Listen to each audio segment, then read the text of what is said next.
الحمدللہ رب العالمین والعاقبۃ للمتقین والصلاة والسلام علی رسولہ الکریم اما بعد فاعوذ باللہ من الشیطان الرجیم بسم اللہ الرحمن الرحیم وقال الذین لا یرجون لقاءنا لولا انزل علینا الملائکۃ او نری ربنا صدق اللہ العظیم اللہم ارنا الحق حقا وارزقنا اتباعه وارنا الباطل باطلا وارزقنا اجتنابه اللہم اجعلنا من المستغفرین واجعلنا من عبادك الصالحين القانتين واجعلنا من أوليائك المقربين برأفتك يا أرحم الراحمين الصلاة والسلام عليك يا سيدي يا رسول الله وعلى آلك وأصحابك يا حبيب الله مولاي صل وسلم دائما أبدا علی حبیبک خیر الخلق کلہم۔ ہم نغمہ قرآنی دنیا کو سنا دیں گے، ہم نغمہ قرآنی دنیا کو سنا دیں گے، ہر فرد کو ہم اس کا دیوانہ بنا دیں گے۔ بلا تاخیر ہم بڑھتے ہیں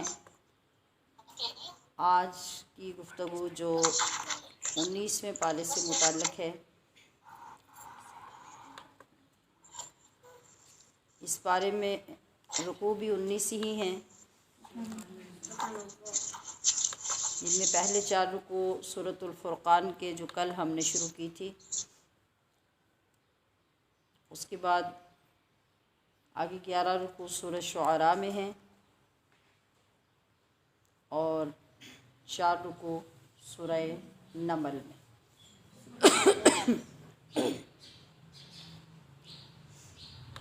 رکوع اس پارے کا ذکر کر رہا ہے مشرکین کے ناروا اعتراضات کا اور اس میں دیے گئے اللہ کے جوابات کا۔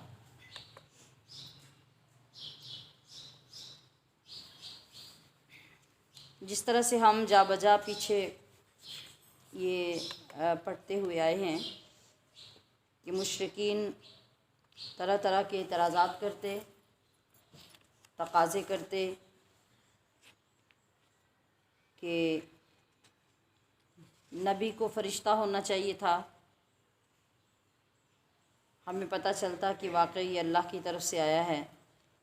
تو یہاں پھر اسی بے سروپا اعتراض کا جواب اللہ کی طرف سے آ رہا ہے۔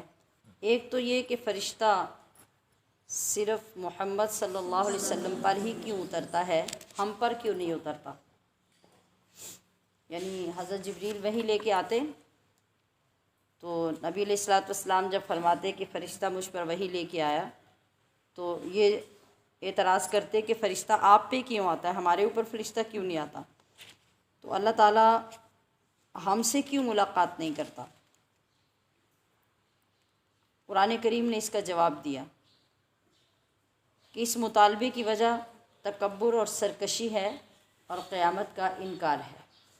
اگر عاجزی ہوتی، انکساری ہوتی اور اطاعت کا سعادت کا مادہ ہوتا تو پھر ایسا اعتراض کبھی نہ کرتے۔ عام انسانوں پر فرشتوں کے اترنے کا مطلب ہوتا ہے کہ ان پر عذاب کا وقت آ گیا ہے، ان کے حساب کا وقت آ گیا ہے، ورنہ فرشتے کا آنا تو نبی کے لیے ہوتا ہے۔ فرشتہ نبی پر وحی لے کے اللہ کا پیغام لے کے آتا ہے، تو اب اگر یہ بار بار فرشتے کا تقاضا کرتے ہیں تو پھر اس کا یہ مطلب ہے کہ یہ اللہ کا عذاب طلب کرتے ہیں۔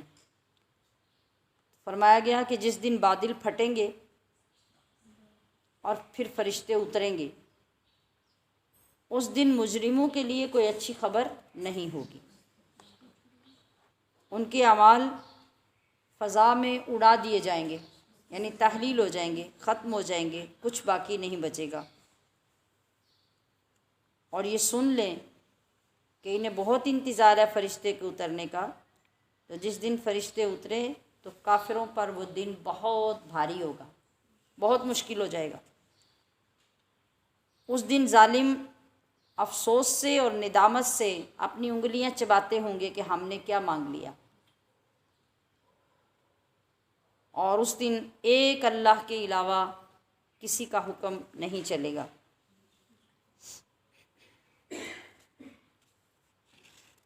تو رسول صلی اللہ علیہ وسلم شکوہ کریں گے کہ میری قوم نے اس قرآن کو پس پشت ڈال دیا تھا، اس لیے آج ان کا یہ حال ہوا۔ دوسرا اعتراض کافروں کا کیا ہے؟ ایک تو یہ ہے کہ فرشتہ نبی پہ آتا ہے، ہمارے اوپر کیوں نہیں آتا؟ اس کا جواب تو اللہ پاک نے ارشاد فرما دیا۔ دوسرا اعتراض یہ ہے کہ قرآن تھوڑا تھوڑا کر کے کیوں آتا ہے؟ ذرا غور کیجئے، ان کے اعتراضات پہ غور کیجئے کہ کیسے اعتراضات ہیں کہ قرآن تھوڑا تھوڑا کر کے کیوں آتا ہے؟ گویا کہ اللہ پاک معاذ اللہ پابند ہے کہ وہ پہلے تم سے پوچھے، جو تمہیں پسند آئے، جو تمہاری رائے ہو اس کے مطابق قرآن اتارے۔ ایک دم سارا قرآن کیوں نہیں آ جاتا؟ تو اللہ تعالیٰ نے ارشاد فرمایا آپ کے قلبی اطمینان کے لیے اور ٹھہر ٹھہر کر تلاوت کرنے کے لیے اور ہر موقع کی بہترین تشریح اور وضاحت کے لیے ہم تھوڑا تھوڑا قرآن اتارتے ہیں۔ ان ظالموں کے ہر اعتراض کا ہم بھرپور جواب دیں گے اور ان کو آخرت میں رسوا کر کے جہنم میں جھونک دیں گے۔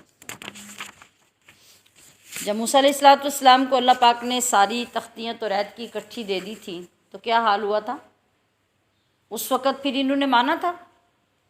تب تو اور زیادہ سرکش ہوئے تھے اور اس کو اپنے لیے بہت بڑا بوجھ سمجھتے تھے کہ ہر چیز کو اللہ پاک نے چینج کر کے رکھ دیا، پوری کتاب جو ایک دم سے آ گئی۔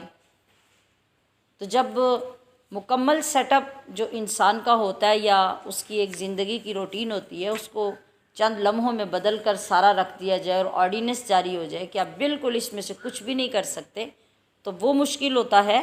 یا آہستہ آہستہ سلولی وقت کے ساتھ ساتھ پورا ریلیف دے کے، پورا موقع دے کے آپ کو چینج کرنے کا کہا جائے، یہ آسان ہوتا ہے۔ یہ تو اللہ کی بہت بڑی کرم نوازی اور ایک کھلی مہلت تھی ہمارے لیے کہ کم و بیش 23 سال کے عرصے میں یہ قرآن مکمل ہوا۔ حتیٰ کہ آپ دیکھیے، آپ نے پچھلے گزشتہ گفتگو میں یہ سنا کہ شراب کا ہی جب حکم آیا تو اب شراب تو عربوں کی گٹی میں رچی ہوئی تھی، اس طرح جیسے ہم پانی پیتے ہیں اس کے بغیر رہ نہیں سکتے، اس طرح وہ لوگ شراب کے بغیر نہیں رہ سکتے تھے۔ اب اگر اللہ تبارک و تعالیٰ یکدم حکم نازل فرما دیتا کہ خبردار آج کے بعد کوئی شخص شراب کو قریب بھی نہ کرے، تو وہ زندہ رہ سکتے تھے؟ نشہ ہے نا، تو آپ نشہ کسی کو چھڑا سکتے ہیں ایک دم سے؟ جو لوگ سگریٹ بھی پیتے ہوتے ہیں نا، معمولی نشہ ہے، تو آپ انہیں کہیں نا کہ وہ فوراً چھوڑ دیں، وہ بھی نہیں چھوڑ سکتے، تو پھر شراب کیسے چھوڑ سکتی تھی؟ پھر اللہ تبارک و تعالیٰ نے پہلے نماز کی اہمیت میں، نماز کے وقت میں اس کو پینے سے منع کیا، پھر جب اس کے بالکل پینے پہ پابندی لگائی تو سٹارٹ میں ان برتنوں کو بھی استعمال کرنے سے منع کر دیا، ان برتنوں کو گھروں میں رکھنے سے منع کر دیا، کیونکہ ان کے اندر سے وہ جو اس کی اسمیل آتی تھی شراب کی، تو آپ کو پتہ ہے کہ جب ایک چیز کا ٹیسٹ جب لگا ہوا ہوتا ہے تو جب آگے پیچھے سے اسمیل آئے گی تو بندے کا پھر دل کرے گا کہ وہ پیے۔ تو جب حکم آیا تو پھر اللہ پاک نے ان برتنوں کو بھی گھر میں رکھنے کا حکم نہیں دیا، انہیں نکال دینے کا حکم دیا، اور جب آہستہ آہستہ جا کے لوگ عادی ہو گئے کہ اب ان کو عادت ختم ہو گئی تو پھر وہ برتن بھی استعمال کرنے کا حکم دے دیا گیا، انہیں صاف کر کے دھو کے، اور باقی اور کئی چیزوں کی رعایت آ گئی۔ تو انسانی فطرت کے مطابق اللہ پاک نے امت محمدیہ کے ساتھ معاملہ کیا اور ان کو ہر طرح کی سہولت دے کر جب کسی چیز کا موقع آیا، جب کوئی حادثہ ہو گیا، جب کوئی پرابلم پیش آ گیا، اب لوگوں کو فطری طور پر جس کام کی ضرورت پیش آئی کہ ایسا ہونا چاہیے تھا، تو پھر فوراً اللہ پاک نے فرشتہ بھیجا اور اپنے محبوب کو فرمایا کہ اے حبیب آپ اپنے امت کے ان پریشان حال لوگوں کو بتا دیجئے کہ جو چاہتے تھے میں نے حکم اتار دیا، جو ان کو ضرورت تھی وہ میں نے ان کو دے دیا۔ تو کس قدر بر وقت مشکل کشائی ہوتی رہی، اور یہ کتنا بڑا احسان تھا اللہ کا کہ اس نے ہمارے اوپر یکدم اتنا بڑا بوجھ نہیں اتار دیا۔ 23 سال ایک پوری عمر ہے بندے کی، 23 سال لگے پورا قرآن مکمل ہونے میں۔ اب وہ اس پہ بھی نہ شکرے ہیں، وہ اس پہ بھی اعتراض کرتے ہیں کہ یہ تھوڑا تھوڑا قرآن کیوں آ رہا ہے، ایک دم سے کیوں نہیں آتا۔ رکوع نمبر 2 میں یہاں پھر سابقہ انبیاء کا ذکر کیا گیا جو جا بجا پیچھے آ رہا ہے، قوم عاد کا، قوم سمود کا، بنی اسرائیل کا۔ پھر اللہ پاک یاد دلا رہا ہے کہ ہم نے ان ساری قوموں میں بھی اپنے رسول بھیجے، تو یہ سب بھی اپنے اپنے دور میں نبیوں کے ساتھ، رسولوں کے ساتھ یہی سلوک کرتے رہے، اور جب یہ لوگ ہدایت کی طرف نہیں آئے تو ہم نے پھر کیا کیا، پھر ان پہ پتھروں کی بارشیں بھی کیں، پھر آسمان سے عذاب بھی نازل کیے، پھر بارشیں بھی نازل کیں، پھر طوفان بھی آئے، پھر آندھیاں بھی آئیں۔ تو اے حبیب کاش کہ یہ جو آپ سے مخالفت کرتے ہیں انہوں نے قوم لوط کی بستی کو دیکھا ہوتا، جس پوری بستی کو ایک درخت کی جڑوں کی طرح ہم نے زمین سے نکال کے آسمانوں تک اٹھایا اور وہاں سے پلٹ کر زمین پہ مارا۔ تو اگر انہوں نے اس بستی کو دیکھا ہوتا تو آج اس طرح اختلافات نہ کرتے۔ رکوع نمبر 3 میں اللہ تعالیٰ نے اپنی قدرت کاملہ کے کرشمے ایک بار پھر ذکر فرمائے ہیں۔ ریسنٹلی ہم ان کا ذکر پڑھ چکے ہیں، بات وہی ہے، بار بار ذکر کیوں آتا ہے؟ بار بار یاد دہانی کے لیے کہ آپ ان کو نظر انداز نہیں کریں، بلکہ آپ کو ذہن نشین رہیں کہ ان آپ کے چاروں اطراف میں اللہ تعالیٰ کی قدرتوں کی نشانیاں ہی نشانیاں ہیں۔ آپ جس طرف بھی دیکھیں گے آپ کو یہ سارے دلائل آپ کے چاروں طرف بکھرے ہوئے نظر آئیں گے۔ تو اللہ تعالیٰ نے نبی علیہ الصلوۃ والسلام سے فرمایا کہ آپ اللہ کی توحید کا جو پیغام ان ظالموں کو دے رہے ہیں نا، تو ساری کائنات اس پیغام کی سچائی کی گواہی دے رہی ہے۔ ساری کائنات سے مطلب کائنات کے اندر جتنی مخلوقات اللہ پاک نے پیدا فرمائی ہیں، جس کی طرف بھی دیکھیں گے اس پہ غور کرنے سے غور کرتے جائیں گے تو اینڈ کہاں ہوگا؟ اینڈ جا کے اللہ کی ذات پہ ہوگا۔ ہر چیز کو آپ سمجھنے کی کوشش کریں گے تو آپ کو سمجھ نہیں آئے گی، پھر آخر کار آپ کو اللہ کی قدرت کا معترف ہونا پڑے گا، پھر ماننا پڑے گا کہ یہ اللہ کے سوا کسی کی قدرت نہیں ہو سکتی۔ تو اللہ نے فرمایا کہ کیا ان لوگوں کو نظر نہیں آتا کہ آپ کے رب نے چیزوں کے سائے کس طرح پھیلا دیے ہیں؟ آپ ایک سائے کو غور کریں نا، غور سے دیکھیں۔ صبح کے وقت آپ جب ایسے کھڑے ہیں، ابھی جس وقت میں ہم بیٹھے ہیں یہاں کوئی دھوپ نہیں ہے، کسی چیز کا کوئی سایہ نظر نہیں آ رہا۔ ہاں آپ اندھیرے میں ہوں اور لائٹ ہو تو آپ کو دائیں بائیں آپ کا سایہ نظر آئے گا۔ پھر جب سورج نکلتا ہے تو معمولی سا سایہ ہوتا ہے، پھر سورج آگے بڑھتا جاتا ہے، سائے لمبے ہوتے جاتے ہیں، جب بالکل سر پہ سورج آ جاتا ہے سایہ ختم ہو جاتا ہے، پھر جب آگے کو بڑھتا ہے پھر سائے لمبے ہو جاتے ہیں۔ یہ تمہارے بس میں ہے ایسا کرنا؟ اس چیز کو غور کرو، اس کو روک کے دکھاؤ۔ اگر طاقت ہے یا اپنی عقل ہے تو اس سائے کو روک کے دکھاؤ یا ختم کر کے دکھا دو۔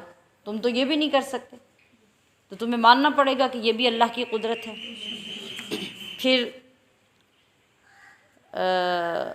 سورج کو ان لوگوں پہ بہت بڑی دلیل کے طور پہ ظاہر کیا۔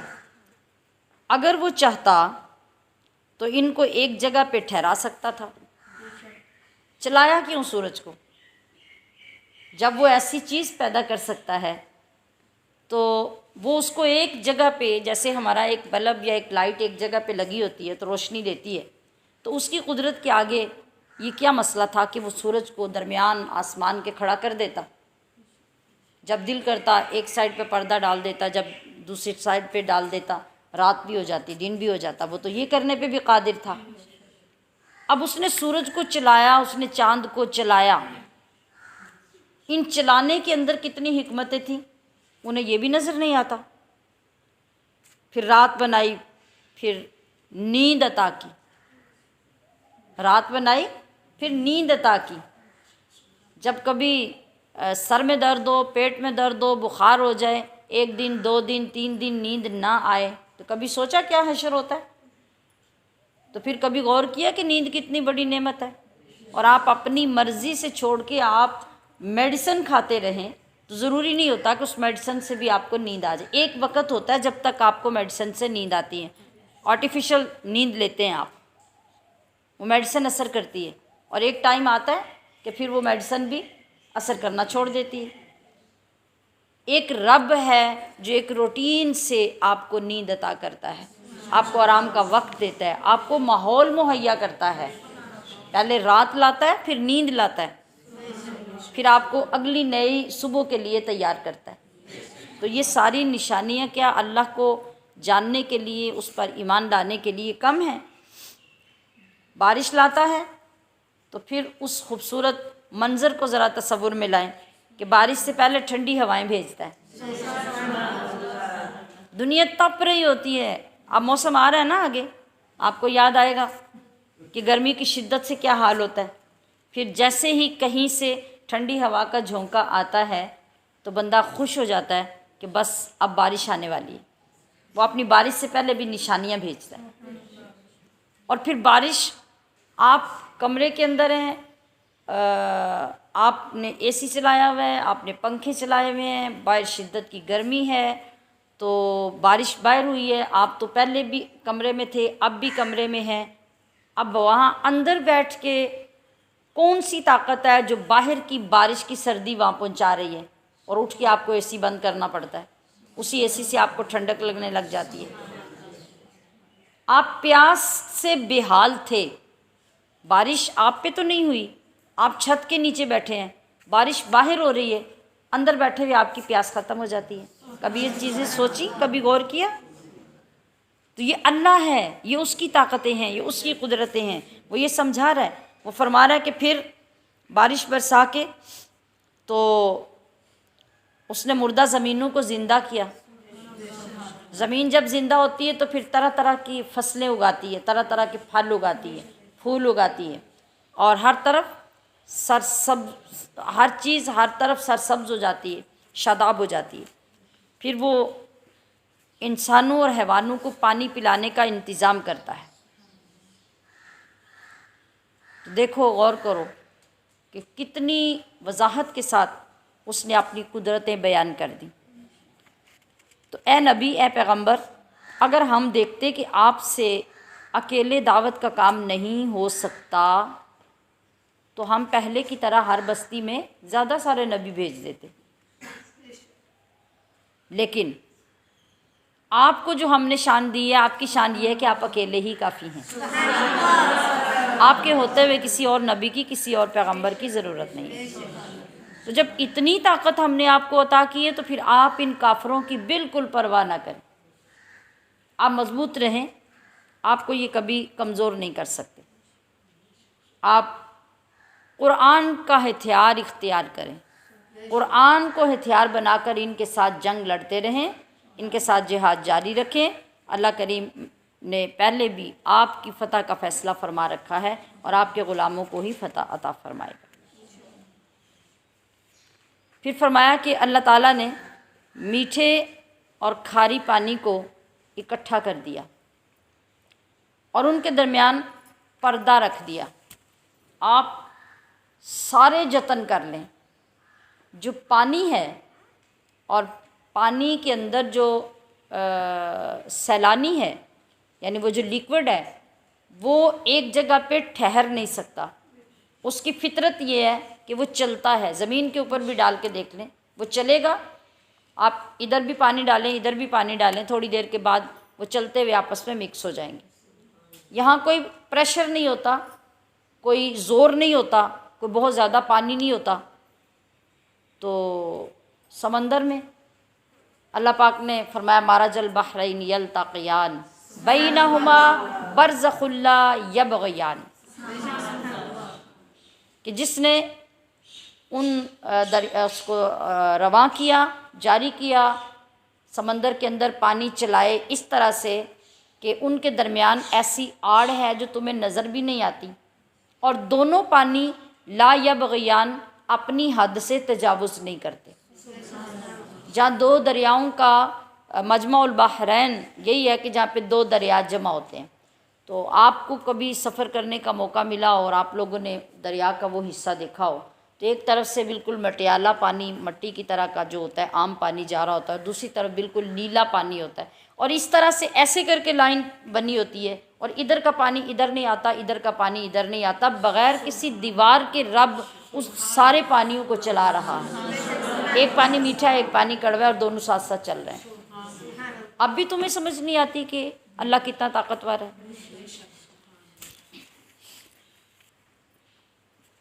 پھر اللہ تعالیٰ نے پانی سے ہی انسانوں کو پیدا کیا، اور اب اس پانی کے اندر یعنی جو نطفہ قائم ہوا ماں کے پیٹ میں پانی کی چند بوندوں سے، اس کے اندر رشتے کیا تھے، اس کے اندر اقربا کیا تھا، عزیز و اقارب کیا تھے، کیا تھا وہاں پہ، مگر دیکھیں کہ کہاں سے چلا کے اللہ نے انسان کو بنایا، اور بنائی تو اس نے اور بھی مخلوقات ہیں، گائے بھینسیں درندے پرندے چرندے سب اس نے پیدا کیے ہیں نا، مگر جو نظام، جو رشتہ داریاں، جو خوبصورت ایک خاندان اللہ نے انسان کو عطا کیا وہ کسی اور مخلوق کو عطا نہیں کی۔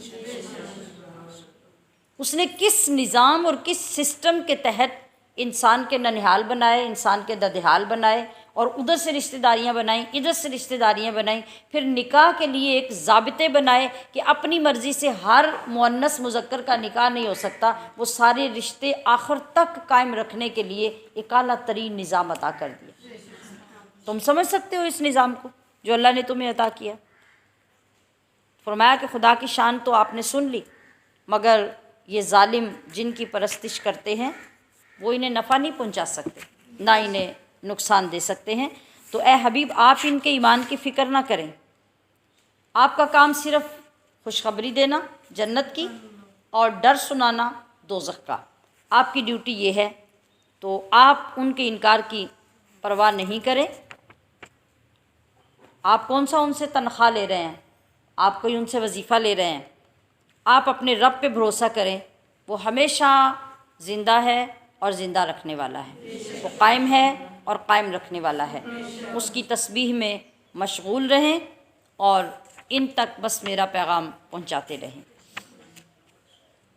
رکوع نمبر 4 میں رحمان کے بندوں کے خصائل حمیدہ کا ذکر ہے، یعنی جو بہترین خصلتیں، بہترین عادتیں جو اللہ کے نیک بندوں میں ہوتی ہیں، یہاں ان کا ذکر ہو رہا ہے کہ جو اللہ کا بندہ ہوگا اس کے اندر یہ خصائص، یہ نیک عادات، یہ اچھے کام، ان کی عادتیں ضرور ہوں گی۔ اللہ وہ بابرکت ذات ہے جس نے آسمان میں قلعے بنائے، سورج اور روشن چاند بنایا، وہ رات دن کو ایک دوسرے کے پیچھے لاتا ہے، رات گئی تو دن آ گیا، دن گیا تو رات آ گئی، یہی ترتیب ایک دوسرے کے پیچھے چلتی رہتی ہے۔ اب رحمان کے بندے جو ہیں ان کا طریقہ کیا ہوتا ہے؟ رحمان کے بندوں کی پہچان یہ ہوگی کہ جب وہ زمین پہ چلتے ہیں تو بڑی عاجزی سے چلتے ہیں، ان کے اندر اکڑ نہیں ہوتی۔ کسی کو اگر بندگی نصیب ہو جائے تو پھر اس کے اندر اکڑ نہیں رہے گی، وہ عاجزی سے چلے گا۔ اگر کوئی جاہل ان پہ حملہ کرے اور اللہ کے بندوں کو مخاطب کرے تو اللہ کے بندے کیا کرتے ہیں؟ وہ شریفانہ طور پہ ان جاہلوں سے ہٹ جاتے ہیں، دور ہو جاتے ہیں، اور اللہ کے بندوں کی راتیں اس کی بارگاہ میں قیام کرتے اور سجدے کرتے گزرتی ہیں، وہ غفلت کی نیندیں پوری کر کے راتیں نہیں گزارتے۔ اللہ کے بندوں کی پہچان یہ ہوتی ہے کہ وہ ساری رات یا اس کی بارگاہ میں کھڑے قرآن کی تلاوت کرتے رہتے ہیں یا سجدے میں پڑھ کے آہوزاریاں کرتے رہتے ہیں۔ اور کیا کرتے ہیں؟ اللہ تعالیٰ سے دوزخ سے بچنے کی دعائیں کرتے رہتے ہیں۔ آل ٹائم وہ رہتے بھی بندگی میں ہیں، فرما برداری اور اطاعت گزاری میں رہتے ہیں، اس کے باوجود خوف اور ڈر اتنا ہوتا ہے کہ وہ پھر بھی دوزخ سے بچنے کی دعائیں کرتے رہتے ہیں۔ یہ اللہ کے بندوں کی نیک صفات ہیں۔ خرچ کرتے ہیں تو نہ تو بخل کرتے ہیں خرچ میں اور نہ فضول خرچی کرتے ہیں۔ اللہ کے ساتھ کسی کو شریک نہیں ٹھہراتے، کسی کو ناحق قتل نہیں کرتے، زنا نہیں کرتے، کیونکہ ایسا کرنے والا عذاب کا مستحق ہوگا، اور وہ ایسے کسی غلیظ کام کے قریب بھی نہیں پھٹکتے۔ ایمان والے توبہ کر لیں تو ان کی برائیاں اللہ تعالیٰ نیکیوں میں بدل دیتا ہے۔ یہ ایک بہت انوکھا ڈیفرنٹ نظام ہے کہ غلطی کو معاف کر دینا یہ بھی بڑے کمال کی بات ہے۔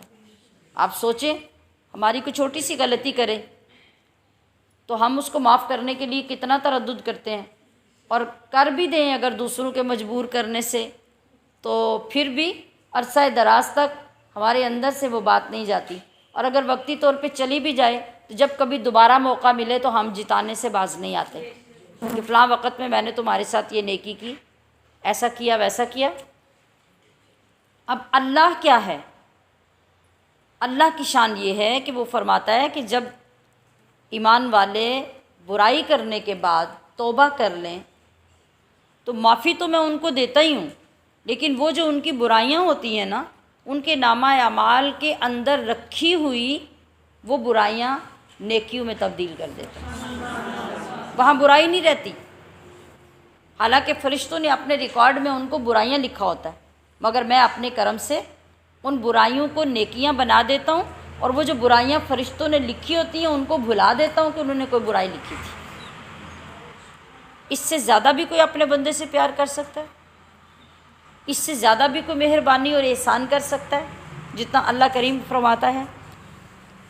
تو فرمایا کہ یہ لوگ کون؟ اللہ کے بندے، عباد الرحمن، یہ کبھی جھوٹی گواہی نہیں دیتے۔ یہ جتنی طالبات جو میرے سامنے ہیں اور جو آن لائن سب سننے والی ہیں، وہ اسکول کی ہیں، کالجز کی ہیں، یونیورسٹیز کی ہیں، جامعات کی ہیں، یہ سب اس پوائنٹ کو خاص طور پہ سنیں کہ آپ کی تربیت کا آغاز اس ایج میں ہوتا ہے جس میں آپ ہیں، اور آپ کے کردار کی پہچان یہاں سے ہوتی ہے، ان چھوٹے چھوٹے معاملات سے جو آپ کے اس لائف سے شروع ہوتے ہیں۔ ایک دوسرے کو بلیک میل کرنا یا ایک دوسرے کو سپورٹ کرنا، اور الا ماشاء اللہ جو اکثر ساتھی ہوتے ہیں وہ خرابی کے لیے دوسرے کا ساتھ دیتے ہیں۔ جب کسی کو بچانا ہے تو اس کے لیے اساتذہ کے سامنے جھوٹی گواہی دے دی، دوسرے فریق کے سامنے جھوٹی گواہی دے کے اس کا ساتھ دے لیا، اور جب کسی کو بلیک میل کرنا ہے تو وہ بیچارہ سچا بھی ہے تو اس کے خلاف پروپوگنڈا کر کے پورا گروپ بنا لینا اور اس کے خلاف جھوٹی گواہی دے دینا۔ یہاں سے یہ چیزیں شروع ہوتی ہیں، پھر عورت کے مرتبے اور عہدے بدلنے کے ساتھ ساتھ یہ چیزیں ڈیولپ ہوتی رہتی ہیں، ترقی کرتی رہتی ہیں، اور پھر جا کے سسرالوں میں اور اپنی پریکٹیکل زندگی میں پھر یہ ساری چیزیں بڑے عروج پہ پہنچی ہوتی ہیں۔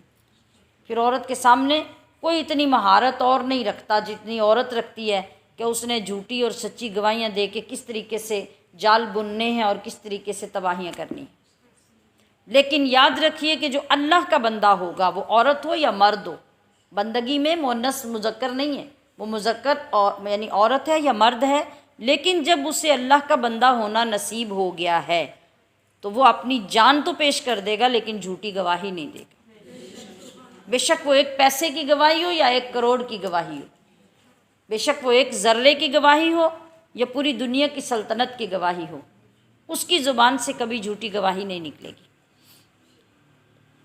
بےہودگی کے پاس سے شریفوں کی طرح گزر جاتے ہیں، کبھی برائی کرنے والے بےہودہ لوگوں کے پاس نہ بیٹھتے ہیں، نہ ان کی صحبت اختیار کرتے ہیں، نہ ان کی گفتگو میں دخل اندازی کرتے ہیں، اپنے رب کی آیات پر غور کرتے ہیں۔ آیات سے مراد قرآنی آیات بھی، اور آیات کا مطلب نشانیاں ہوتا ہے، تو مطلب جس طرح ہم پہلے ذکر کر رہے ہیں دنیا میں جتنی نشانیاں اللہ کی ہیں ان سب پہ غور کرتے رہتے ہیں۔ اور غور کرنے کا سب سے بڑا فائدہ کیا ہوتا ہے کہ آپ اللہ کی ذات سے، اس کی قدرت سے جڑے رہتے ہیں۔ ہر چیز کو دیکھیں تو اس پہ غور کریں کہ یہ اللہ نے بنائی، یہ کیسی بنائی، کس طرح بنائی، کیوں بنائی، اس کے اندر ہمارے کتنے فوائد ہیں اور کیا کیا کچھ اللہ نے اس کے اندر بنایا۔ جب آپ ان چیزوں کو دیکھ کے غور کرتے جائیں گے تو پھر آپ کو الحمدللہ رب العالمین کی سمجھ آ جائے گی۔ اور کیا کرتے ہیں؟ اپنے رب کی آیتوں پہ غور کرتے ہیں، ان پہ اندھے بہرے بن کے گرتے نہیں ہیں۔ یعنی کیا مطلب ہے؟ اگر کوئی آپ کو اللہ کا نام لے کر بھی کوئی بات کر رہا ہے، رسول کا نام لے کر کوئی حدیث سنا رہا ہے، کوئی قرآن کی آیت پڑھ رہا ہے اور اس سے کوئی استدلال کر رہا ہے یا اپنی کوئی دلیل پیش کر رہا ہے کہ میں نے اپنی دلیل کے لیے قرآن کی آیت پیش کر دی ہے، تو کسی مومن کا یہ کام نہیں ہے کہ صرف قرآن کی آیت کا نام سن کے آنکھیں بند کر کے اس پہ یقین کر لے۔ ایمان کا تقاضا یہ ہے کہ یہاں پر بھی آپ کو دیکھنا ہوگا کہ جو کرنے والا، بیان کرنے والا، وہ واردات کر رہا ہے یا حق بیان کر رہا ہے۔ یعنی جو ہمارے ارد گرد وہ گمراہ فرقے جو قرآن کو ڈھال بناتے ہیں، قرآن کو پیش کر کے لوگوں کے عقائد خراب کرتے ہیں، لوگوں کے ایمان لوٹتے ہیں، تو یہاں یہ مراد ہے کہ کوئی ایمان والا یہ نہیں کرے گا کہ وہ آنکھیں بند کر کے صرف یہ سن کے کہ وہ کہہ رہا ہے کہ یہ قرآن کی آیت پڑھ رہا ہوں، تو ذمہ داری ہماری کیا ہے کہ ہم تحقیق کریں کہ جو آیت پڑھ رہا ہے وہ آیت ہے بھی کہ نہیں، جو حدیث کہہ رہا ہے وہ حدیث ہے بھی کہ نہیں، اور اگر ہے تو جو مراد یہ لے رہا ہے کیا واقعی اس سے مراد یہ ہے، تو پھر جا کے ہمیں مطمئن ہونا چاہیے۔ یہ ہر ایمان والے کی ذمہ داری ہے، اور جو اللہ کے بندے ہوتے ہیں وہ ایسے ہی کرتے ہیں۔ وہ اللہ سے دعائیں کرتے ہیں۔ کیا دعائیں کرتے ہیں اللہ کے نیک بندے؟ کہ اے اللہ ہماری بیویوں کو، ہماری اولادوں کو ہمارے لیے آنکھوں کی ٹھنڈک بنا، اور ہمیں پرہیزگاروں کا امام بنا۔ یہ لوگ جنتی ہیں، ان کو جنت میں سلامتی کے ساتھ ویلکم کہا جائے گا۔ یہ اللہ تبارک و تعالیٰ نے اپنے نیک بندوں کی صفات بیان کی۔ کل ہم نے جب 18واں پارہ شروع کیا تھا تو وہاں پر کامیاب ہونے والے لوگوں کے لیے ہم نے کچھ چیزیں پڑھی تھی کہ ان کے اندر جو صفات ہیں، یہ صفات اگر بندے کے اندر آ گئی، 7 چیزیں کل میں نے عرض کی تھی کہ جس نے یہ چیزیں 7 اپنا لی، ان پہ کاربند رہا، تو اللہ نے اس کو آج ہی سرٹیفکیٹ دے دیا، قد افلح المؤمنون، تحقیق ایمان والے کامیاب ہو چکے۔ کون ایمان والے؟ جن کے اندر یہ چیزیں ہیں جو آگے ہم نے پڑھی تھی۔ کل وہ گفتگو میں بات آگے نکل گئی، تو بطور وظیفہ وہ 11 آیتیں جو 18ویں پارے کے بالکل سٹارٹ میں ہم نے پڑھی، جس کے اندر 7 صفات مومنین کی پڑھی۔ وہ وعدے کی، امانت کی پاسداری کرتے ہیں، وہ نمازوں کی حفاظت کرتے ہیں، وہ بے حیائی اور بدکاری کے قریب نہیں جاتے۔ یہ تمام چیزیں جو ہم نے پڑھی، جن لوگوں کے گھروں میں لوگ نماز نہیں پڑھتے، دین سے دور رہتے ہیں، بچے نافرمان ہوتے ہیں، وہ نماز اور قرآن کے پڑھنے کی طرف نہیں جاتے، تو وہ تمام والدین اس کو وظیفہ بنا لیں۔ وہ 11 آیتیں صبح فجر کی نماز کے بعد طاق تعداد میں پڑھیں، 5 بار پڑھیں، 7 بار پڑھیں، 11 بار پڑھیں، وہ ایک ہی صفحے پہ پوری ہو جاتی ہیں۔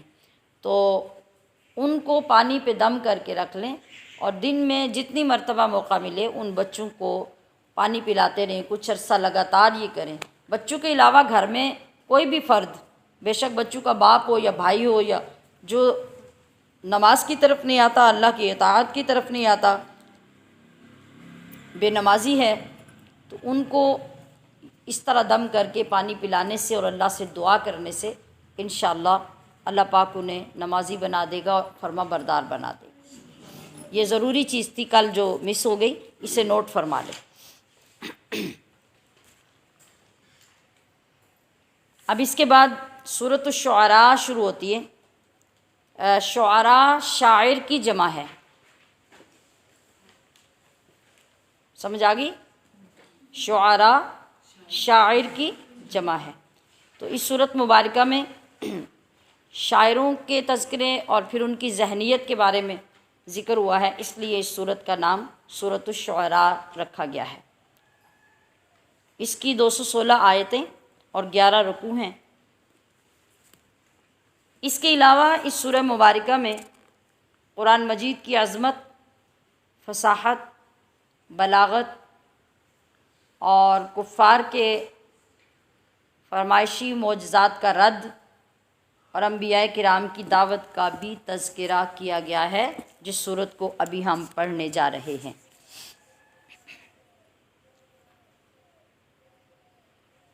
تو یہاں کس چیز کی ابتدا ہو رہی ہے؟ پہلے ہی رکوع سے، یعنی پارے کا جو 5واں رکوع ہم پڑھ رہے ہیں اور اس کا پہلا رکوع سورت کا، کہ حضور صلی اللہ علیہ وسلم کی انسانیت کی ہدایت کے لیے حرص کتنی ہے، آپ کتنی شدت سے لوگوں کو ہدایت دینا چاہتے ہیں اور ہدایت یافتہ دیکھنا چاہتے ہیں، اس کا ذکر یہاں کیا گیا۔ اعلان ہوا کہ قرآن کریم برحق ہے اور کھلی واضح روشن کتاب ہے۔ نبی علیہ الصلوۃ والسلام کی ذات میں انسانیت کی ہدایت کا جذبہ اور حرص شدت کے ساتھ موجود ہے۔ اللہ اگر چاہے تو ان لوگوں کی مطلوبہ نشانیاں دکھا دے، جو یہ مانگتے ہیں اللہ دکھا دے، وہ تو قادر ہے، اور پھر ان کی گردنیں جھک جائیں جب یہ شرمندہ ہو جائیں، ان کے پاس کوئی جواب نہ رہے۔ مگر اللہ کا مزاج یہ ہے کہ وہ اسلام کے لیے کسی پر زبردستی اور جبر نہیں کرتا، یعنی کسی کو گردن سے پکڑ کر گلا دبا کے یہ نہیں کہا جا سکتا کہ تم اسلام لاؤ ورنہ تمہیں چھوڑا نہیں جائے گا۔ اللہ کا طریقہ کیا ہے؟ اللہ نے ہر زمانے میں کتابیں بھیجیں، نبی بھیجے، ان کے ذریعے سے تقریریں کروائیں، ان کے ذریعے سے تبلیغ کروائی، دلائل پیش کیے، حق دکھایا، باطل دکھایا اور ان پہ چھوڑ دیا، اب تم جسے چاہو قبول کر لو۔ اور اگر حد سے زیادہ سرکشی بڑھ گئی تو پھر جنگ کرنے کا، جہاد کرنے کا حکم دیا۔ تو جس طرح یہ چاہتے ہیں اس کے مطابق معاملہ کرنا اللہ کے لیے بالکل مشکل نہیں ہے۔ اگر مشکل ہوتا تو پہلے جو قومیں تباہ ہوتی رہیں، برباد ہوتی رہیں، اگر مشکل ہوتا تو اللہ پاک آنن فانن پوری بستیوں اور پورے علاقوں کو تباہ کیسے کر دیتا؟ مشکل نہیں تھا، سو اس نے رہتی دنیا تک ان سب کو عبرت بنا دیا۔ رکوع نمبر 6 میں پھر موسیٰ علیہ السلام کا دربار فرعون میں جا کے دعوت حق دینے کا ذکر ہو رہا ہے۔ یہ ہم پیچھے پڑھ چکے ہیں کہ اللہ تعالیٰ نے جب نبوت دی تو موسیٰ علیہ السلام سے فرمایا کہ تم جاؤ، تمہارا بھائی جائے، دونوں جا کے کیا کرو؟ فرعون کو دعوت دو، اس کو تبلیغ کرو، اس کو اپنی یہ نشانیاں، یہ معجزات جو ید بیضاء عطا کیا ہو، جو عصا عطا کیا گیا تھا، وہ ان کو دکھاؤ۔ تو موسیٰ علیہ السلام اور ہارون علیہ السلام اس کے مطابق گئے، اور پھر جو ہوا وہ پیچھے بھی ہم بار بار پڑھ چکے ہیں، اور تقریباً ویسا ہی تذکرہ یہاں رکوع نمبر 6 میں بھی ہے۔ رکوع نمبر 7 میں بھی وہی ذکر ہے، دوبارہ سے جو ہم نے جمعے کے دن پڑھا تھا کہ موسیٰ علیہ السلام کا جادوگروں کے ساتھ مقابلہ ہوا۔ جب آپ نے دعوت حق دی تو فرعون نے پہلے انکار کیا، پھر معجزہ دکھانے کا کہا، تو آپ نے جب اپنا عصا دکھایا تو ماننے کی بجائے اس نے کہا کہ یہ تو بہت بڑا جادوگر ہے۔ تو وزیروں مشیروں نے مشورہ دیا کہ اس کے جادو کو توڑنے کے لیے جتنے بھی آپ کی مملکت میں جادوگر ہیں، بڑے سے بڑا جادوگر، اس کو بلا لیا جائے اور مقابلہ کروایا جائے۔ تو پھر جب مقابلہ ہوا تو آپ نے سنا کہ وہ جو بہت بڑی بڑی طاقتیں جادو کی آئی تھیں فرعون کی طرف سے، آخر کار وہ سارے کے سارے سجدے میں گرے، مجبور ہو گئے اور کہا آمنا برب العالمین اور رب موسیٰ و ہارون، کہ ہم رب العالمین پر جو موسیٰ اور ہارون کا رب ہے ایمان لے آئے۔ فرعون دیکھتا رہ گیا، کچھ بھی ہاتھ نہ آیا، اور جو اس کی اپنی فوج تھی وہ ساری موسیٰ علیہ السلام کی غلام بن گئی۔ پھر اس کے بعد جو واقعہ ہوا رکوع نمبر 8 میں کہ موسیٰ علیہ السلام نے اللہ کے حکم سے اپنی قوم سے یہ فرمایا تھا کہ رات کی تاریکی میں مصر سے نکل جاؤ، اللہ تمہیں فرعون سے نجات دے گا۔ تو بنی اسرائیل موسیٰ علیہ السلام کے کہنے پر راتوں رات اپنی تیاری کر کے رکھی، رات ہوئی، رات کا اندھیرا ہوا تو سب اپنے اس مشترکہ مشورے کے مطابق نکل کھڑے ہوئے۔ ایک دم سے جب بستی خالی ہو گئی، شہر خالی ہو گئے، تو فرعون کو خبر مل گئی کہ بنی اسرائیل تو بھاگ گئے ہیں، کیونکہ اس نے تو ان سب کو کمیوں کی طرح رکھا ہوتا تھا نا، اپنے غلام بنا کے، اور یہ سارے ان کے نوکر ہوتے تھے، اور ظلم و ستم کی انتہا کرتے تھے وہ لوگ ان کے اوپر۔ تو اللہ تعالیٰ نے موسیٰ علیہ السلام کی دعا قبول کی اور حکم ہوا کہ آپ ان کو لے کے راتوں رات نکلیں، ہم نے ان کو بچانے کا انتظام کر دیا ہے۔ وہ انتظام کیا تھا؟ اللہ تعالیٰ نے فرمایا تھا کہ جب ان کو لے کے دریائے نیل پہ پہنچو تو یہی عصا جس کے اندر بے شمار معجزے اللہ نے عطا کر رکھے تھے، تو اسی عصا کو دریا کے پانی کے اوپر مارنا ہے۔ تو جیسے ہی آپ نے وہ پانی کے اوپر عصا مارا تو پورے دریا کے اندر راستہ بن گیا، ادھر کا پانی اس طرح کھڑا ہو گیا اور ادھر کا پانی اس طرح کھڑا ہو گیا۔ نہ وہاں بند بنائے گئے، نہ وہاں کوئی کنسٹرکشن ہوئی، نہ کوئی پل بنائے گئے، پانی خود بخود دیوار بن گیا اور وہ کھڑا ہو گیا، ادھر کا ادھر کھڑا ہو گیا۔ اور روایات میں ہے کہ ایسا کہ جب پانی ہوتا ہے کسی جگہ پہ، یہ بارش ہوتی ہے 2-3 گھنٹے، پانی جب روڈ پہ کھڑا ہو تو اتنا کیچڑ ہوتا ہے کہ آپ اندر سے گزر نہیں سکتے۔ پانی گزر بھی جائے تو کیچڑ کتنے گھنٹے تک، بلکہ 2-2 3-3 دن تک بعد میں رہتا ہے۔ تو وہ تو دریا تھا، پانی کھڑا ہو گیا، تو اب تقاضا تو یہ تھا نا کہ اس کے نیچے دلدل ہوتی، گہرائی تک کیچڑ ہوتا، چلنا مشکل ہوتا۔ لیکن جب یہ معجزہ اللہ پاک نے عطا فرمایا تو یہ بھی عطا فرمایا کہ وہ جو بیچ میں راستہ بنا وہ ایسا خشک راستہ تھا کہ جب ان کی سواریاں اور وہ لوگ وہاں سے گزر رہے تھے تو مٹی اڑ رہی تھی اندر سے۔ یہ اللہ پاک نے موسیٰ علیہ السلام کا معجزہ ان کی قوم کو دکھایا، اور فوراً وہ سارے کے سارے بنی اسرائیل اس راستے کے اندر اترے۔ پیچھے سے جیسے ہی فرعون کو خبر ہوئی، اس نے فوراً اعلان کر دیا، اور اعلان کروا کے اپنے لشکروں کو اکٹھا کر کے فوراً پیچھے نکلے ان کو پکڑنے کے لیے، حملہ کرنے کے لیے۔ مگر جب تک وہ وہاں پہنچے تو بنی اسرائیل قوم دریا کے درمیان تک پہنچ چکی تھی، یعنی آدھا رستہ دریا کے اندر سے طے ہو چکا تھا، آدھا باقی رہ گیا تھا۔ یہ لوگ آئے، پہلے تو سخت حیران ہوئے کہ دریا جو ہمیشہ سے چلنے والا تھا آج کس صورت میں دونوں طرف سے پانی کھڑا ہے اور درمیان میں راستہ ہے اور پوری قوم جو ہے وہ گزر رہی ہے۔ تو انہوں نے بھی آ کے دیکھا کہ بھئی یہاں تو کوئی مسئلہ ہی نہیں ہے، تو ان کی پیروی کرتے ہوئے ان کے پیچھے چلے۔ اب جب وہ چونکہ آدھا دریا پار کر چکے تھے، وہ اپنی چال سے چلتے ہوئے جب دریا کے اگلے کنارے پہنچے، یہ پیچھے سے دریا کے درمیان میں پہنچے۔ جب دریا میں آ کے پہنچے اور ادھر سے بنی اسرائیل قوم ساری نکل گئی، دریا خالی ہو گیا، اللہ پاک نے پانی کو حکم دیا، دونوں طرف سے پانی مل گیا اور ساری قوم فرعون سمیت سب غرق ہو گئی۔ اللہ کی طاقت کا اندازہ کیجئے، اللہ مہلت کتنی دیتا ہے، اور جب غرق کرتا ہے تو پھر کس طرح آنن فانن غرق کرتا ہے، پھر اس کے آگے کوئی بند نہیں باندھ سکتا اور کوئی اپنی طاقت نہیں دکھا سکتا۔ تو اب یہ سارا لشکر غرق ہو گیا، اس سے پتہ کیا چلا کہ جتنی بھی مشکلات آئیں، جتنے بھی ظلم برداشت کیے جائیں، جتنی بھی تنگی زندگی میں آپ کو برداشت کرنی پڑے، اگر آپ حق پر ہیں تو ایک دن کامیابی آپ کی ہے۔ اور وہ جو ظلم آپ نے برداشت کیے ہیں، وہ جو آپ نے تنگی برداشت کی ہے، اس کا اجر الگ سے اللہ کے ہاں آپ کا ہے، وہ ضائع نہیں ہوتا۔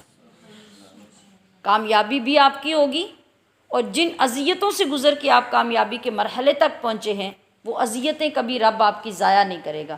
ان کی وجہ سے آپ کے درجات بلند ہوں گے، ان کی وجہ سے آپ کی آخرت کی مشکلات آسان ہوں گی، ان کی وجہ سے آگے چل کے اللہ پاک آپ کو عزت اور اقبال عطا فرمائے گا۔ اور جو ظالم ہوتے ہیں، ظالم جتنے بھی طاقتور ہوں، وہ جو کچھ بھی آزما لیں، ان کا ایک وقت ہوگا، جب وقت ختم ہو جائے گا تو پھر ان کے لیے ہلاکت، رسوائی اور ذلت کے سوا کچھ نہیں ہوتا۔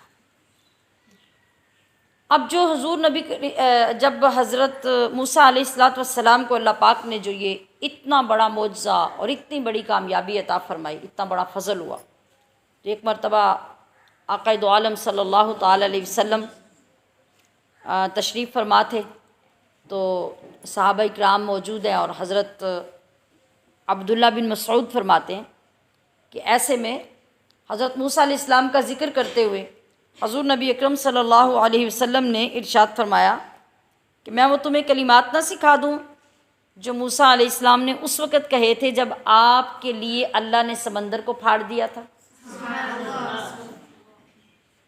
ان مقدس لوگوں کی زبانوں سے نکلے ہوئے جو کلمات ہیں، ان کے اندر کتنی تاثیر ہے، وہ نمونے اور کام کے لیے، مشکلات کے لیے ہمارے لیے پیچھے چھوڑ دیے گئے، اور ان کی تعلیمات کا بندوبست کیا گیا۔ تو حضور نبی کریم صلی اللہ علیہ وسلم نے ارشاد فرمایا کہ میں تمہیں بتاؤں نا کہ وہ کلمات کون سے تھے جن کی وجہ سے اللہ نے سمندر ہی پھاڑ دیا اور اس طرح خشک راستے بنا دیے۔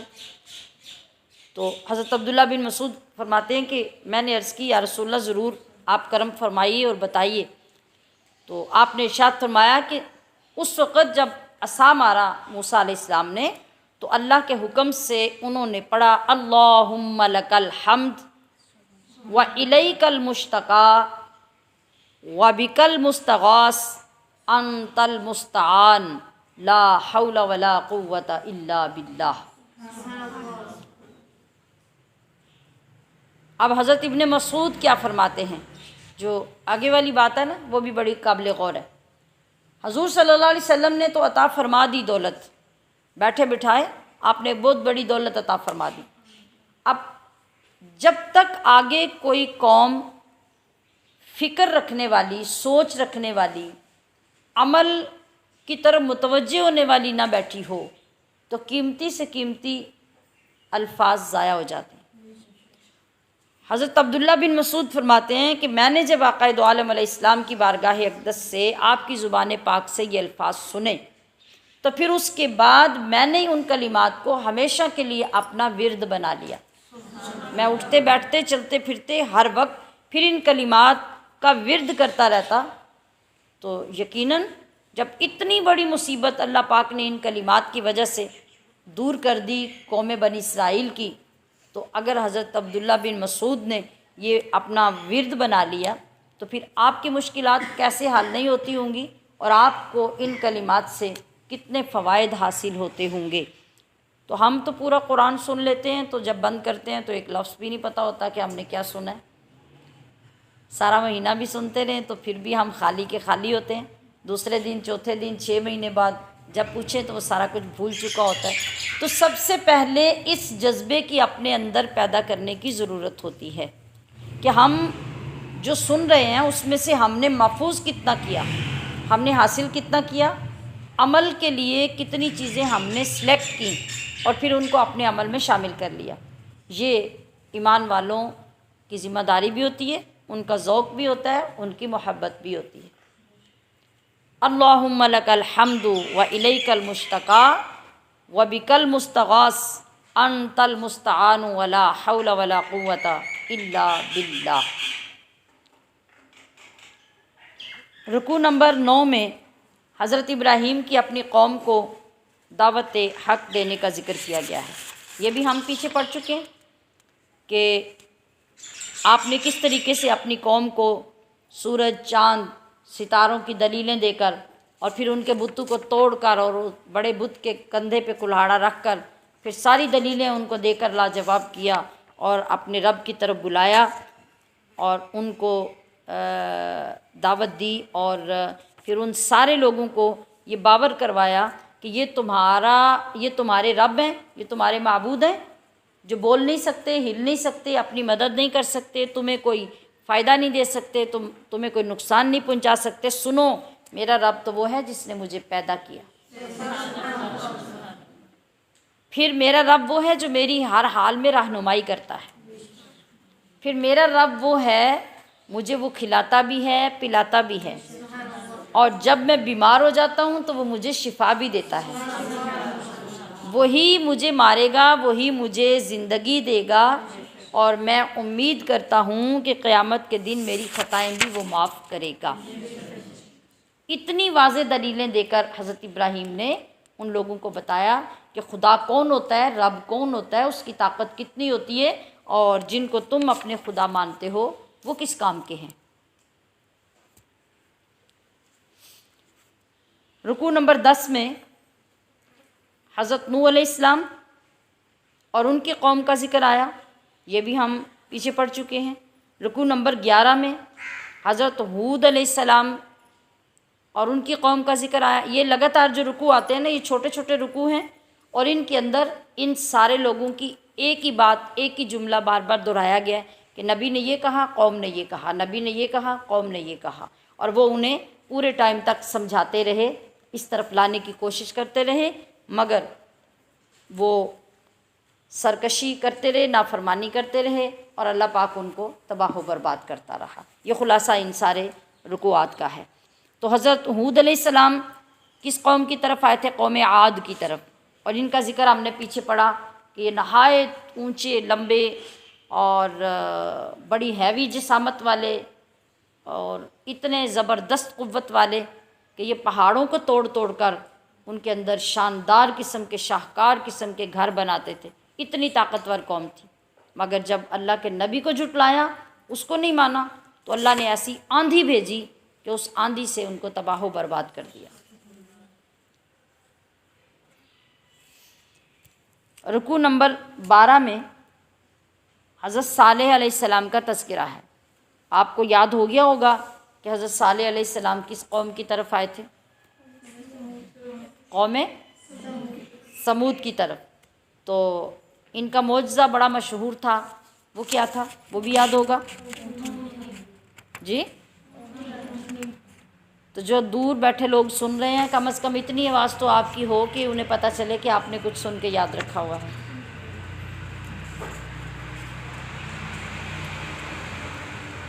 اللہ پاک نے ان کو اونٹنی کا معجزہ ان کے مانگنے پر عطا فرمایا کہ جیسے انہوں نے مانگا اللہ نے ویسا معجزہ عطا کیا، مگر انہوں نے پھر اس کے ساتھ بھی ظلم کیا، اس کو بھی قتل کر دیا، اور اللہ پاک نے پھر اس قوم کو بھی تباہ و برباد کیا۔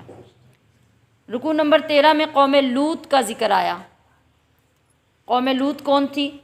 وہ جو ہم جنس پرستی کرتے تھے، بدفعلی کرتے تھے، مرد مردوں کے ساتھ بدکاری کرتے تھے، اور اس قوم کے اوپر بھی جو عذاب آیا اور انہوں نے اپنے نبی کی نافرمانی کی اور زندگی فحاشی اور عیاشی میں گزاری۔ جب عذاب آیا تو اس عذاب میں جس طرح سے وہ لوگ بدکاری میں مشغول تھے، اللہ نے اسی طرح ان کی بستیوں کو جب پلٹا اور ان کو مارا، تو وہ لوگ جو بدکاری میں مصروف تھے وہ اسی بدکاری کی حالت میں پتھر بنا دیے گئے۔ جس حالت میں، جس سین میں وہ تھے، اسی سین میں اللہ نے ان کو پتھر بنا دیا، اور بعد میں ہزاروں سال تک اب بھی جو ان کے آثار موجود ہیں، اب بھی زمین کے نیچے سے بعض نشانیاں ایسی نکلتی ہیں جن سے پتہ چلتا ہے کہ یہ فلاں قوم کے لوگ آج بھی اسی حالت میں پتھر بنے پڑے ہیں۔ اللہ کی طاقت کو کون روک سکتا ہے؟ رکوع نمبر 14 میں قوم مدین کا جو حضرت شعیب علیہ السلام کی قوم تھی ان کا بھی اسی طرح سے ذکر ہوا کہ یہ لوگ بھی وہی تھے. جب حضرت شعیب علیہ السلام نے ان کو کہا کہ تم کم تولتے ناپتے ہو تو اس گناہ کو چھوڑ دو، تو وہ لوگ اس سے مخالف ہوئے اور ان پر پھر بادل کا عذاب آیا، جس بادل کے اندر پتھر برسائے گئے اور ان کو اس سے ہلاک کر دیا گیا. رکوع نمبر 15 میں اللہ تعالیٰ کا آخری پیغام ذکر کیا گیا. اللہ تعالیٰ کا آخری پیغام کیا ہے جو آپ پڑھ رہے ہیں؟ کیا نام ہے اس کا؟ قرآن کریم. آخری نبی پر آخری پیغام جو اللہ پاک نے اتارا اس کا نام قرآن مجید ہے. اور اللہ نے فرمایا کہ یہ قرآن وہ ہے کہ ایک امانت دار فرشتہ لے کر آیا اور اس نے آپ کے قلب اطہر پر نازل کیا، آپ کے دل پہ نازل کیا. یہ عربی زبان میں ہے. تو کیا آپ کے دشمنوں کے لیے یہ نشانی بھی کافی نہیں ہے؟ بنی اسرائیل کے علماء خوب جانتے ہیں توریت، انجیل یا اس سے پہلے زبور اور ان کے اوپر اترنے والے صحیفے، ان سب کے اندر رسول اللہ صلی اللہ علیہ وسلم کا تذکرہ بھی اور قرآن مجید کا تذکرہ بھی موجود ہے. اب ہوتا کیا تھا، ہماری کتاب تو ہر ایک کے سامنے ہے، ہر گھر میں موجود ہے، اور ہر شخص جو تھوڑا بہت بھی اردو جانتا ہے وہ ترجمے کے ساتھ اس کے اندر لکھے ہوئے مضامین کو پڑھ سکتا ہے کہ قرآن میں کیا لکھا ہے. اور وہ پوشیدہ نہیں ہے، اس کے اندر سے کوئی چیز گم نہیں ہو سکتی. کوئی ایک آیت کیا، ایک لفظ اور ایک حرف، اور حرف کے اوپر لکھی ہوئی زبر زیر پیش بھی اس کی تبدیل نہیں ہو سکتی. یہ اللہ کا وعدہ ہے، اور یہ بھی قرآن کا ایک بہت بڑا معجزہ ہے. مگر ان لوگوں میں جو ان کے عالم ہوتے تھے، ان کی کتابیں تو ان کے پاس ہوتی تھی اور وہ بند ان کے پاس تالوں میں ہوتی تھی، کسی عام بندے کی دسترس میں نہیں ہوتی تھی. تو وہ لوگ اپنی مرضی سے اندر رکھی ہوئی کتابوں میں جو چاہتے اندر نیات داخل کر دیتے، جو چاہتے وہاں سے نکال دیتے. عام بندے کو تو پتہ ہی نہیں ہوتا تھا. تو اب اللہ فرما رہا ہے کہ جو کچھ بھی اس قرآن میں ہم نے نازل کیا، یہ جو یہودیوں کے علماء اور عیسائیوں کے علماء ہیں، ان سب کو اس کے بارے میں پتہ ہے، اور ان کی کتابوں میں سب نشانیاں قرآن کی لکھی ہوئی تھیں. اور رسول اللہ صلی اللہ علیہ وسلم کی ذات اقدس کے بارے میں، آپ کے صحابہ کے بارے میں، آپ کے دین کے بارے میں سب کچھ پہلی کتابوں میں لکھا ہوا تھا. اب کیوں نہیں مانتے وہ؟ صرف حسد کی وجہ سے. کہ آج اگر ہم نے مان لیا تو نبی علیہ الصلوۃ والسلام سے پہلے تک تو دنیا ساری ان کو نبیوں کی اولادیں کہتی تھی نا. عیسائی حضرت عیسیٰ علیہ السلام کی اولاد میں، یہودی حضرت موسیٰ علیہ السلام اور ان کی نسلوں میں آنے والے نبیوں کی اولادوں میں تھے. تو اس لیے دنیا میں انہی کی عزت، انہی کا وقار اور انہی کی باتوں کو معتبر سمجھا جاتا تھا. اب حسد کس بات کا تھا؟ حسد اس بات کا کہ اب اگر ہم نے اعلان کر دیا نا کہ یہ وہی نبی ہیں جن کی نشانیاں ہماری کتابوں میں ہیں، تو لوگ ہم سے ہٹ کے پھر ان کی طرف ہو جائیں گے. یہ حسد انہیں ماننے نہیں دیتا تھا. تو اللہ پاک نے خود بیان فرمایا کہ یہ جتنے بھی بنی اسرائیل کے عالم ہیں نا، یہ سب اچھی طرح جانتے ہیں، مگر مسئلہ کیا ہے؟ مسئلہ یہ ہے کہ یہ اللہ کی طرف سے آنے والے عذاب تک ماننے کو تیار نہیں ہے. عذاب آئے گا تب یہ مانیں گے، کیونکہ ان کی فطرت ہی ایسی ہے. اگر ان کو سال ہا سال تک بھی اسی طرح چھوڑ دیا گیا نا، تو آخر کار عذاب آئے گا جو ان کو پکڑے گا، اور پھر ان کے پاس باقی کچھ نہیں رہے گا. اب آگے شروع ہوتی ہے جی سورۃ النمل.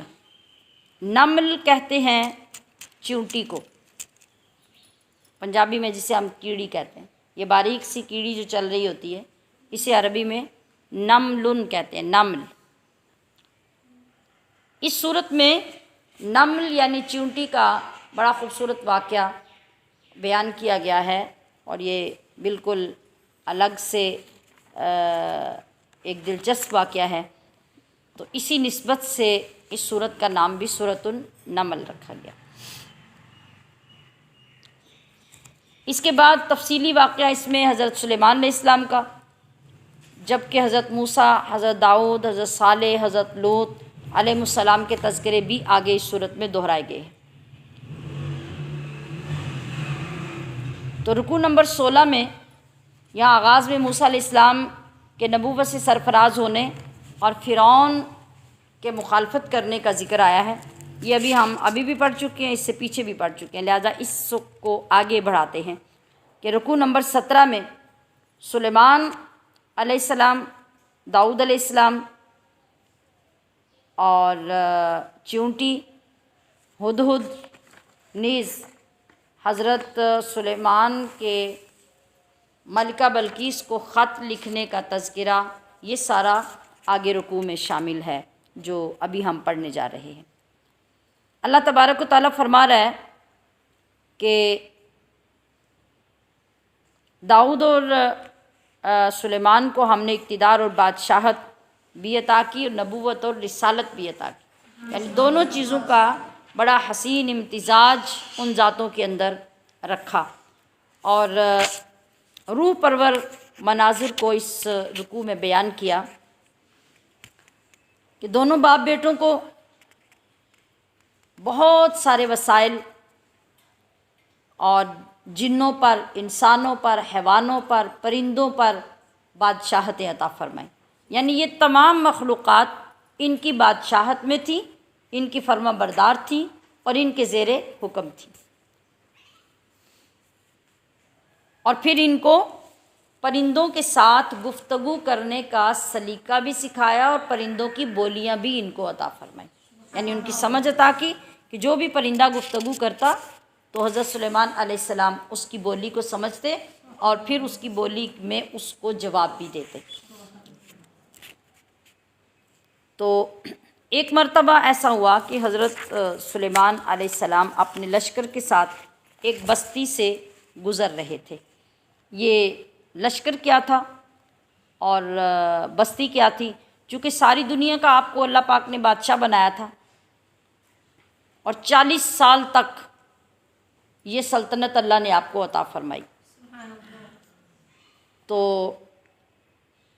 ایک مرتبہ ایسا ہوا کہ آپ اپنے تخت پر، ہوائیں بھی آپ کے زیر اثر تھیں، ہواؤں پر بھی آپ کا حکم چلتا تھا، چرند پرند پر بھی آپ کا حکم چلتا تھا۔ تو آج جس طرح ہوائی جہاز چلتا ہے، اس طرح حضرت سلیمان علیہ السلام کا تخت ہوا میں چلتا تھا اور ہوا میں پرواز کر کے آپ پوری دنیا کا جائزہ لیتے تھے۔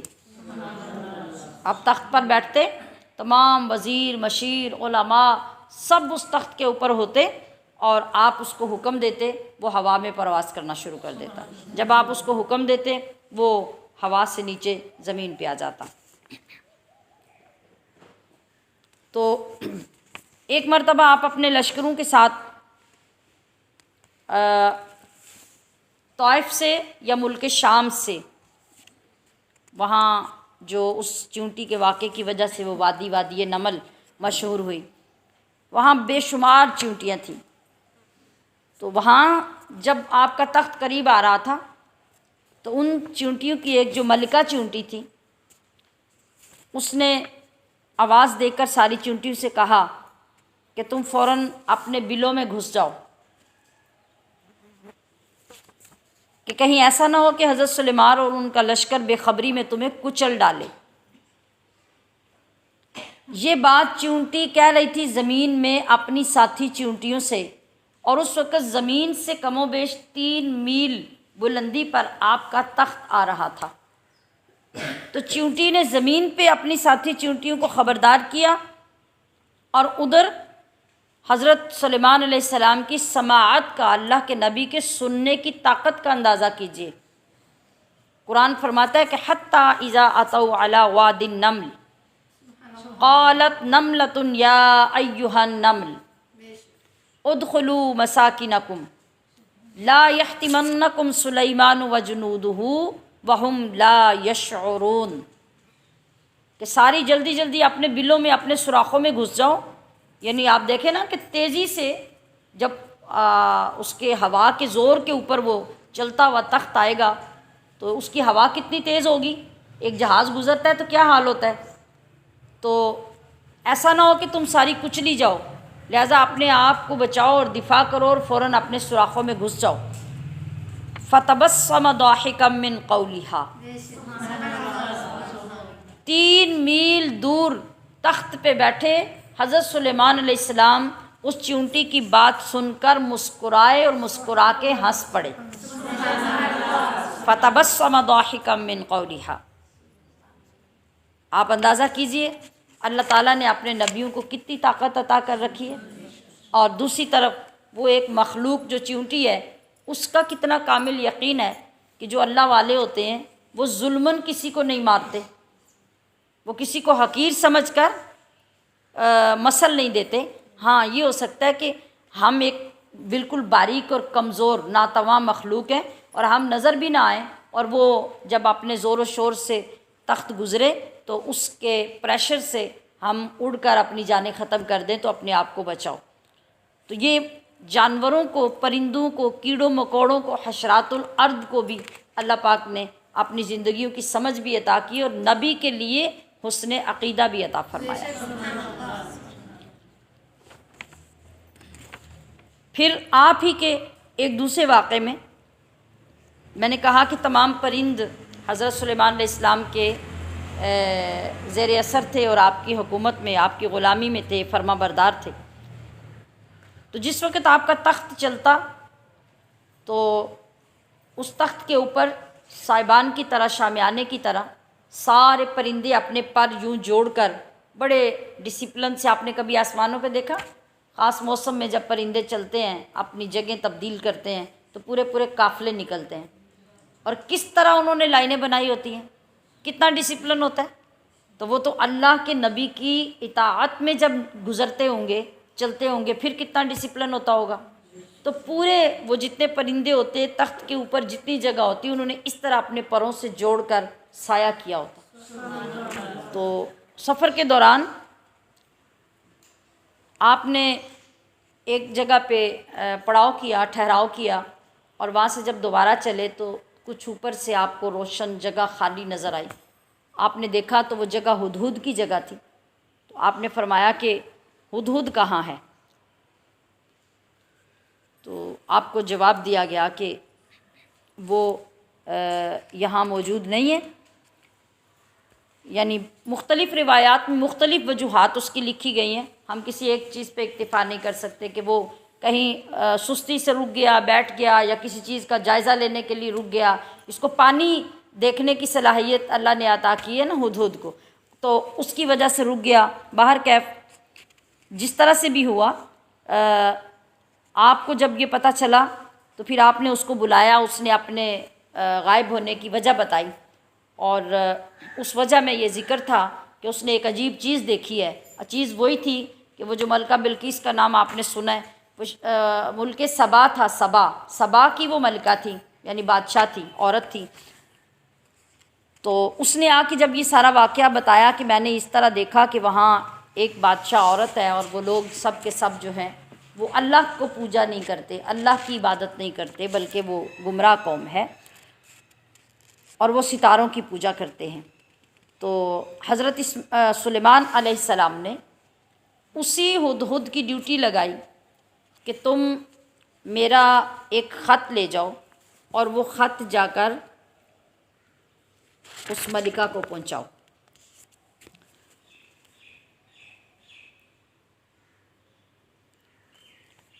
اب حضرت سلیمان علیہ السلام نے جو خط لکھا وہ ہدہد کو دیا اور اسے سمجھا دیا۔ ہدہد وہ خط لے کے گیا، اور جس جگہ پہ ملکہ بیٹھی تھی اس جگہ سے اڑتے ہوئے وہ خط اس کے گود کے اندر گرا دیا۔ جب ملکہ بلقیس نے وہ خط کھولا، اپنے سارے وزیروں امیروں کو اکٹھا کر لیا، پھر خط پڑھا تو وہ کانپ اٹھی۔ اس ملکہ نے اپنے سارے وزیروں کو بتایا کہ قالت یا ایھا الملأ انی القی الی کتاب کریم، کہ اے میرے وزیروں، اے تمام سرداروں، میری طرف ایک بڑی عزت والا کوئی خط آیا ہے۔ یہ اس ستارہ پرست عورت کو بھی پتہ ہے کہ یہ جو خط آیا یہ بڑی عزت والے کی طرف سے عزت والا خط آیا ہے۔ انہ من سلیمان، یہ خط سلیمان کی طرف سے ہے، وَإِنَّهُ بِسْمِ اللَّهِ الرَّحْمَٰنِ الرَّحِيمِ، اور بے شک وہ اللہ کے نام سے ہے جو بڑا مہربان نہایت رحم والا ہے۔ خط میں کیا لکھا ہے؟ اللہ تعلوا علیہ واتونی مسلمین، کہ تم مجھ پر بلندی مت چاہو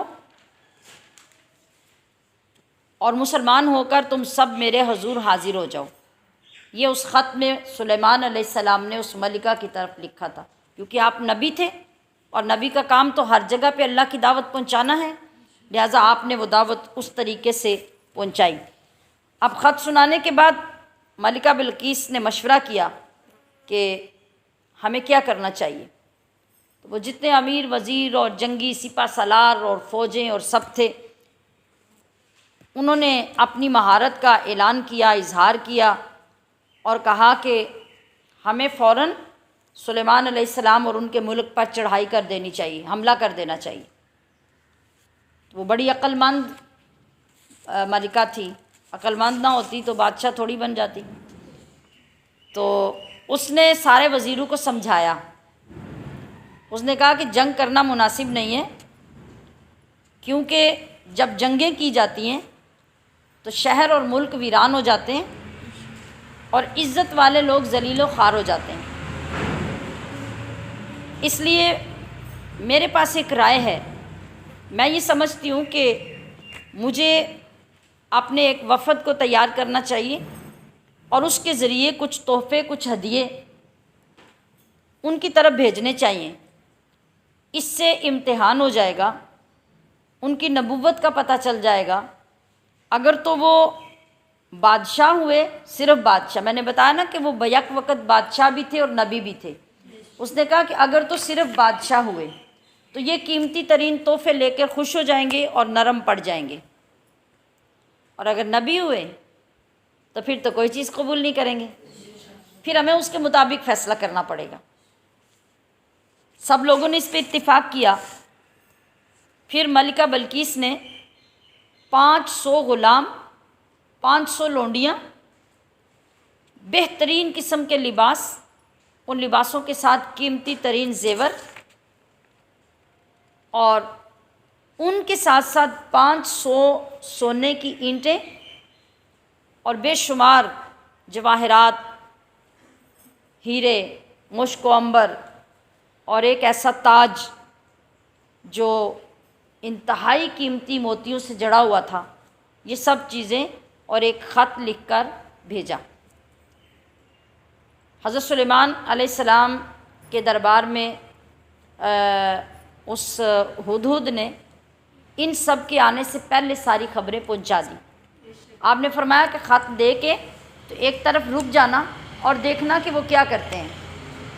جو کچھ انہوں نے کارروائی کی، ہدہد نے آ کے حضرت سلیمان کو ان کے آنے سے پہلے بتا دیا کہ وہاں یہ مشورہ ہوا ہے اور یہ کچھ آ رہا ہے۔ آپ کو خبر پہلے مل چکی تھی، اور ہدہد کا اتنی امپورٹنٹ ذمہ داری پوری کرنا اور یہ ساری خبریں لے کے آنا، یہ حضرت سلیمان علیہ السلام کا ایک بہت بڑا معجزہ ہے۔ تو اب خبر تو پہلے پہنچ گئی، وہ تو پرندہ تھا، فوراً اڑ کے آ گیا۔ کچھ دنوں کے بعد یہ سب کچھ جب پہنچا تو حضرت سلیمان علیہ السلام غضبناک ہوئے اور آپ نے شدید غصے کے ساتھ تمام چیزیں واپس بھیج دیں۔ ثابت ہو گیا کہ آپ کون ہیں؟ نبی، اللہ کے نبی۔ آپ نے فرمایا اتمدوننی بمال فما آتانی اللہ خیر مما آتاکم بل انتم بہدیتکم تفرحون، کہ تم لوگ مال سے میری مدد کرنا چاہتے ہو، اللہ نے جو کچھ مجھے دیا ہے وہ اس سے بڑھ کر ہے اور بہت بہتر ہے۔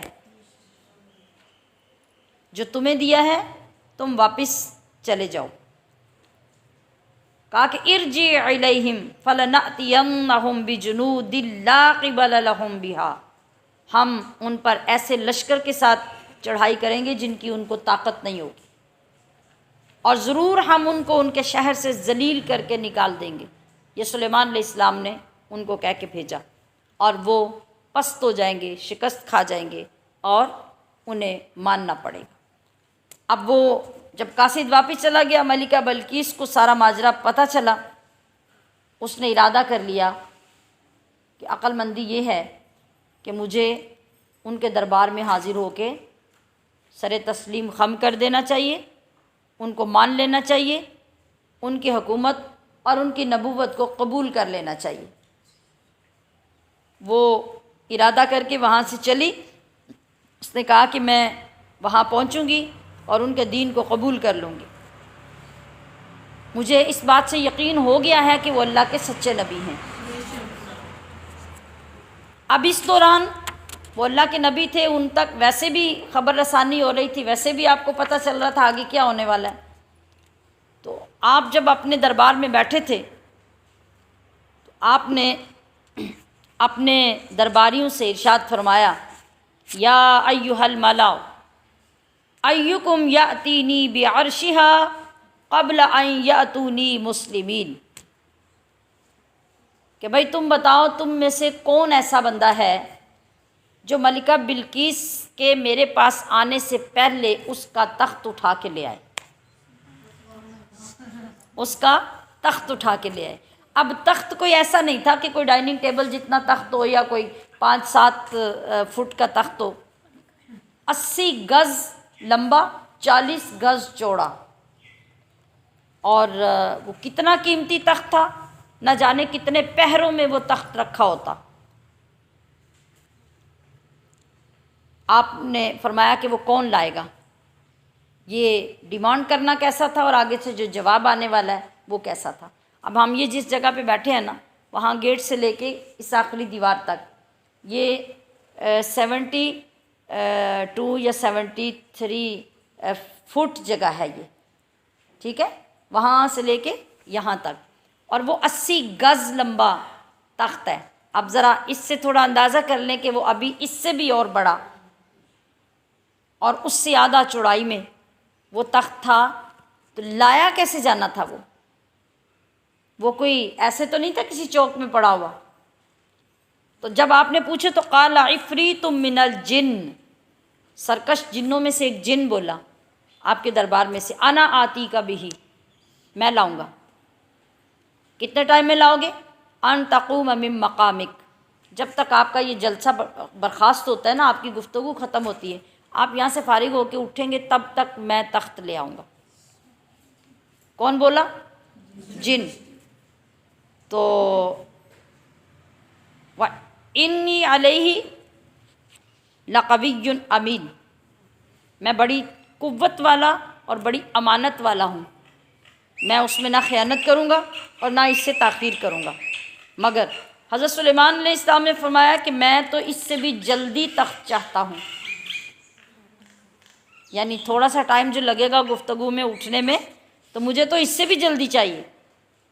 جب یہ بات آپ کی سنی تو پھر آپ کا ایک غلام بولا، حضرت سلیمان کا حواری، آپ کا صحابی، جو انسان تھا، جن نہیں تھا، نیک تھا، صالح تھا، اللہ کے ولیوں میں شمار ہوتا تھا اور اس میں اعظم جانتا تھا، اس کا نام کتب میں آصف بن برخیہ لکھا گیا ہے۔ تو آصف بن برخیہ نے کہا، قال الذی عندہ علم من الکتاب، کہ جس کو کتاب کا علم دیا گیا تھا وہ بولا، انا آتی کا بھی، حضرت میں اس تخت کو لاتا ہوں۔ پوچھا کتنی دیر میں لاؤ گے؟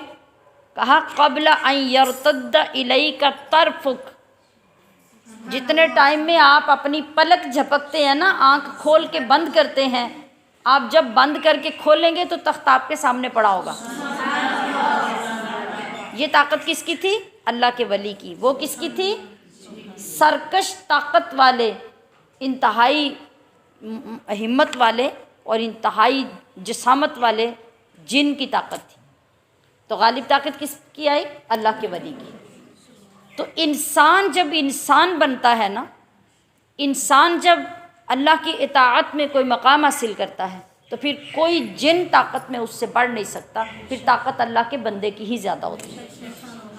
اگر ایمان کا یہ مرتبہ ہمیں سمجھ آ جائے تو پھر ہم جو آج کل ہر دوسرے دن جو ہے وہ جاگتے سوتے جنوں سے ڈرتے رہتے ہیں، تو ہمارا ایمان ہمیں ان ساری چیزوں سے محفوظ کر دے۔ تو بہر کیف وہی ہوا، آپ نے پلک جھپکی اور جھپک کر جب آپ کی آنکھ کھلی تو تخت بلقیس آپ کے سامنے پڑا تھا۔ پھر ادھر سے ملکہ بلقیس نے تو اپنے اسباب کے ساتھ آنا تھا، اپنی جاہ و حشمت کے ساتھ آنا تھا اور ایک نیچرل طریقے سے آنا تھا۔ اب وہ جس وقت وہاں پہنچی حضرت سلیمان علیہ السلام کے دربار میں، تو اس کا تخت اس سے پہلے وہاں موجود تھا۔ حضرت سلیمان علیہ السلام کی بارگاہ میں وہ اس کے لشکر وہ سب آئے اور آ کر آپ کے دست حق پرست پہ بیعت کی، اسلام قبول کیا، اپنا برا مذہب چھوڑا اور توبہ کر لی۔ حضرت سلیمان علیہ السلام نے پھر اس کو ملکہ بلقیس کو یہ عزت عطا فرمائی کہ اس کے ساتھ نکاح فرما لیا، اور پھر حقیقت میں وہ جو ملکہ سبا تھی اب اللہ کے نبی کے گھر میں ملکہ بن کے رہنے لگی۔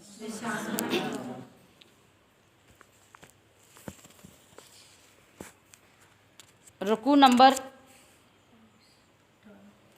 16، رکوع نمبر 18، جی رکوع نمبر 18 اور 17 دونوں ہو گئے، یعنی جو آپ کا تخت دربار سلیمان علیہ السلام میں پہنچا اس کا ذکر بھی یہاں ہو گیا۔